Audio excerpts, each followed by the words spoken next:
Last month, someone told me about their healthy gluten-free cookie that landed them in the emergency room. Not because of gluten, but because they've been living on processed junk for months, thinking gluten-free meant healthy. Their blood sugar crashed, their energy tanked, and they ended up with nutritional deficiencies that took weeks to fix. Today, I'm sharing 15 rules that separate beginners from people who actually understand gluten-free living. Get these wrong, and you'll spend more money, damage your health, and wonder why you still feel terrible. Get them right, and you'll protect yourself while actually enjoying food again.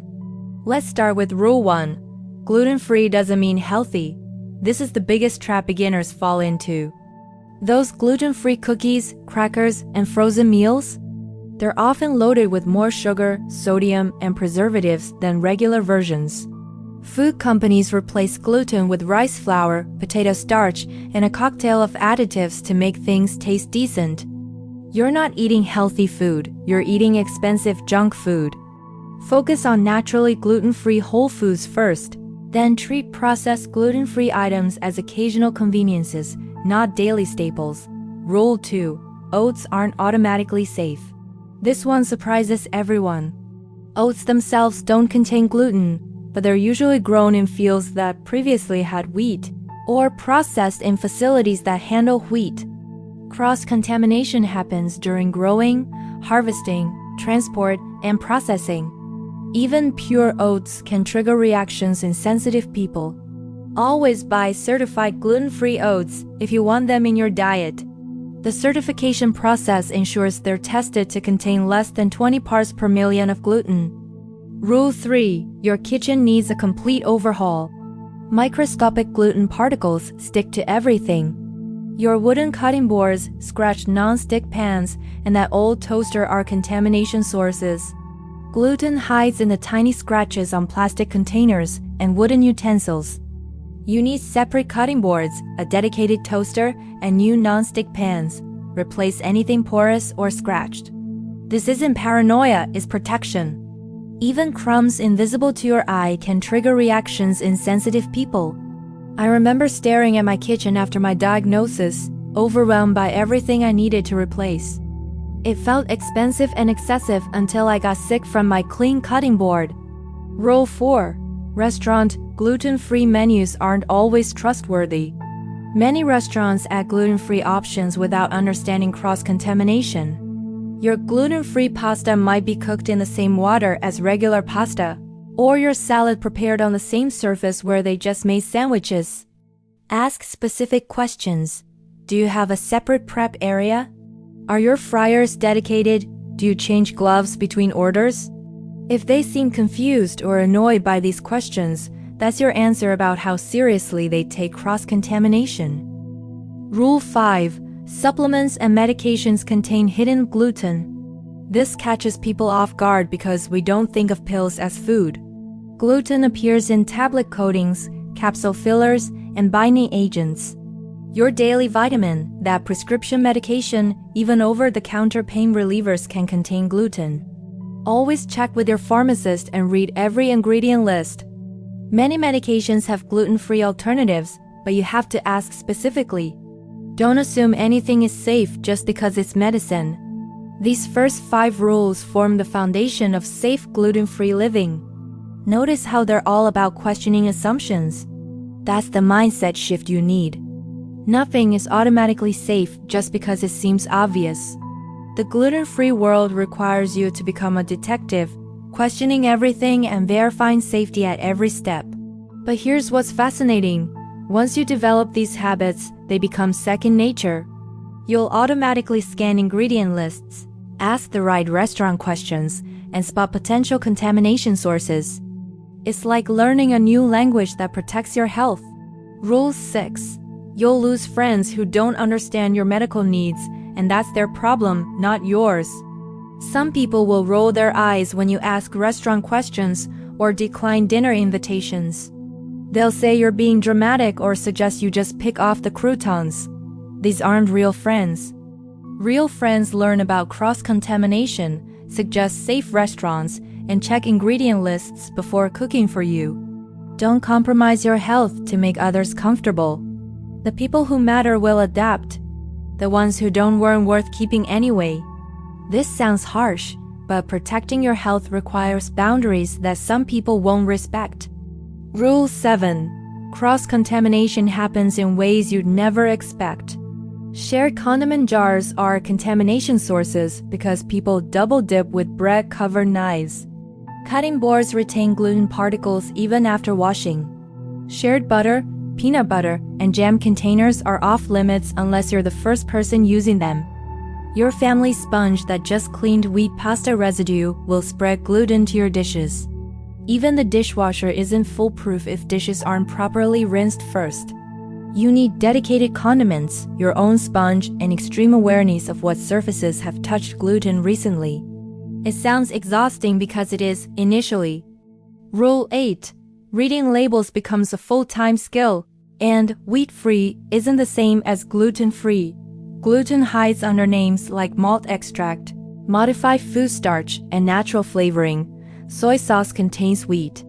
Many spice blends use wheat as an anti-caking agent. Processed meats often contain gluten fillers. You'll spend your first few months Googling ingredients constantly, but eventually you memorize the dangerous ones. Wheat-free products can still contain barley or rye, which have gluten. Only certified gluten-free labels guarantee safety under 20 parts per million. Anything else requires ingredient investigation. If you've accidentally eaten gluten from a missed ingredient, don't feel bad, we all have. It's part of the learning process. Rule 9. Your symptoms might get worse before they get better because healing takes time. Many people expect immediate relief when going gluten-free, but your intestines need months to repair damage. You might experience withdrawal-like symptoms, mood swings, or digestive issues as your body adjusts. Some people feel worse for weeks before feeling better. This isn't failure, it's healing.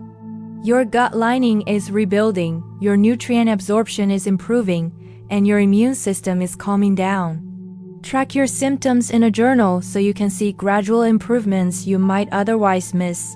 Healing isn't linear and patience is crucial. Rule 10. Eating out requires military-level planning because spontaneous dining is dangerous.